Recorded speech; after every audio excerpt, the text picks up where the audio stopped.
Lebanon has one of Tennessee's most attractive town squares. There are a lot of antique stores here, but there's one building in particular that stands out. This is the Nettie Jacobs Cabin. It is a replica of one of the earliest settlers of what would become Lebanon, which is the county seat of Wilson County. He was a trapper by trade, so he was in this area before it became a county in 1799, and his cabin was located on the edge of the Big Spring, which is behind us a little to the east.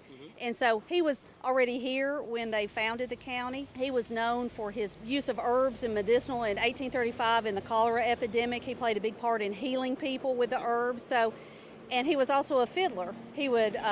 Trappers would come by because the spring was here and the water was here, and he would entertain people fiddling on the porch of his cabin or outside of his cabin. So he was known for fiddling, for trapping, and for his use of herbs in medicinal. And his wife also had a very good knowledge of using herbs for medicinal purposes. Now, he was Caucasian, but she was not, was she? Yes, she was a member of the Lumbee tribe, but in different accounts we have, he lived with a Cherokee tribe as a young boy, so they think that's where he learned a lot of his trapping skills and other skills.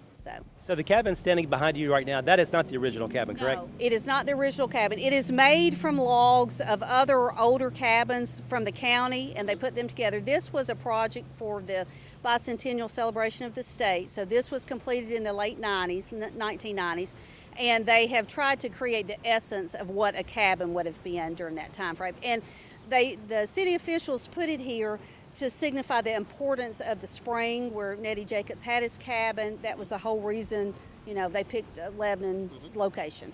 Just looking at it today, I mean, is it kind of like one of those things of going back to the past? I mean, it never lets you forget your history, basically? Yes, and I think the most important point it tries to make is that, again, the location of the spring, that's where he lived, and just the essence of buildings were logged when this county, our first courthouse was logged, the first jail was logged, so it harkens back to that. Do you know anything about him during his later life? I really don't. I tried to look that up before I came today, but I didn't find, I know his wife during the movement west of all the tribes during the Trail of Tears, she left with a Cherokee tribe. And but he stayed behind, so I really couldn't find when he died or where he's buried. Do you have visitors today that come by and check out the cabin? Maybe they're just walking the city square here, and then they obviously look at the cabin. I'm sure it piques their interest a little bit. Yes, we do. We have a lot of people come, and that's why we like the cabin here, is because we want people to come and explore our square. Hopefully they'll spend a little money, come back, invite their friends. But yes, we use it as a tourism focal point. Also, I mean, does it amaze you just looking at it today? I mean, how people used to be able to live in such small areas? Well, I'm kind of used to that because I'm a historian, but I do think it amazes a lot of people that, they had children, they lived in that cabin with them, and, everybody was a lot closer.